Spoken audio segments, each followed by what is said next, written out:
Today we're going to tie the Griffiths Max. The Griffiths Max got its lineage from the Griffiths Nat. Very similar pattern, slightly different materials. However, the hackle color can be changed on the Griffiths Nat as well. But the steps of tying in the material is slightly different, and it's a larger version. But other than that, it's a Griffiths Nat. It's a larger version, different colors, and the method I use to combine the materials is changed. I'll go over how I tie it. I start out with a size 14 standard dry fly hook, an olive 6/0 thread. Start my thread behind the eye, leaving a substantial tag, and I wrap a thread base back to the point of the barb, and I stow my tag.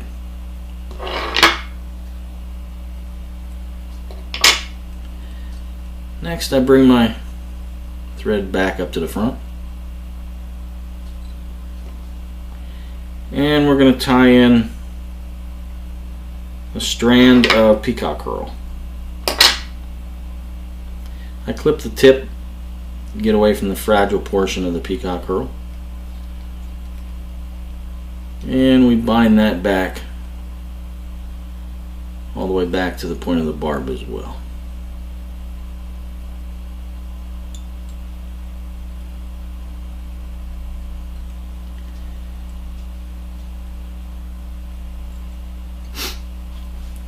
At that point, we're going to tie in our hackle. It's a size 14 hook. What I do is I use a hackle that is gap length. It's usually 1 to 2. This, I believe, is just a shade over a size 18 hackle. But I want the hackle to only be gap length of the hook. And when I prep the hackle for this fly, I trim the base basically twice the length that I normally would. When you spin this dubbing rope that we're going to show you here in a second, the hackle, if it's cut too short, can have a tendency to pull back and pop out. We don't want that to happen.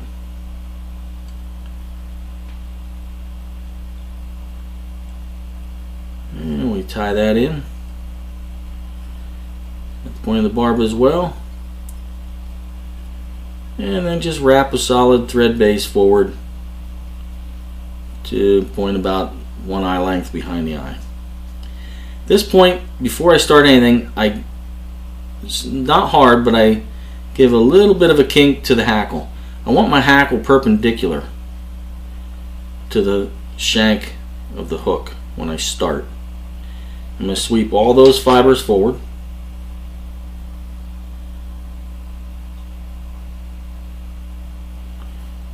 Make sure I get everything.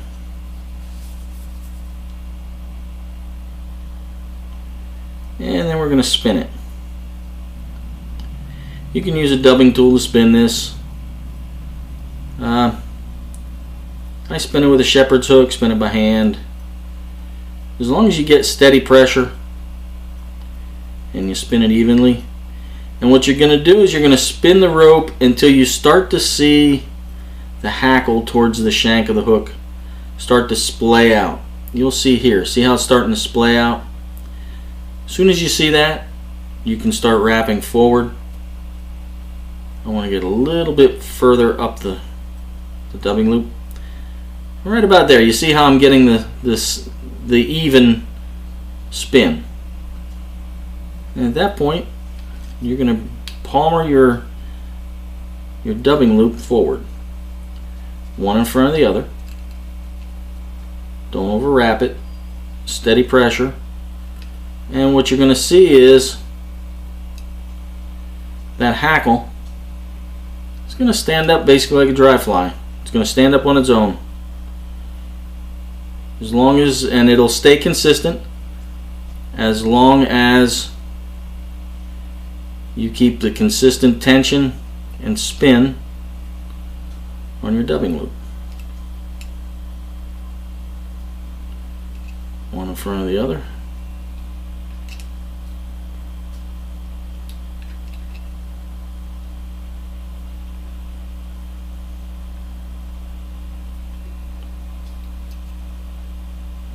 and bring it up behind the eye.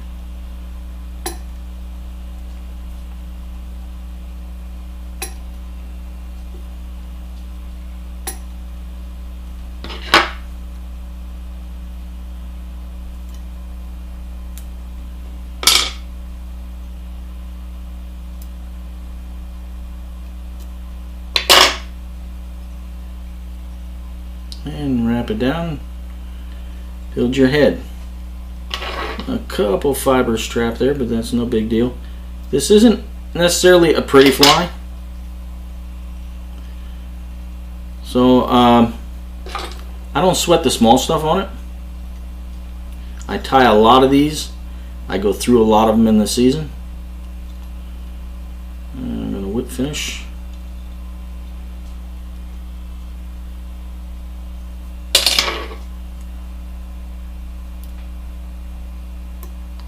A very productive fly for me. I fish this especially hard when terrestrials are coming off through the summer, and it does work well as midge. I believe when I'm having trouble on a midge hatch and I can't figure it out, 9 in 10 times I switch to this and I start pulling fish. I don't know if they take it just because it's buggy enough to take all the time, or if it's taken as a midge cluster.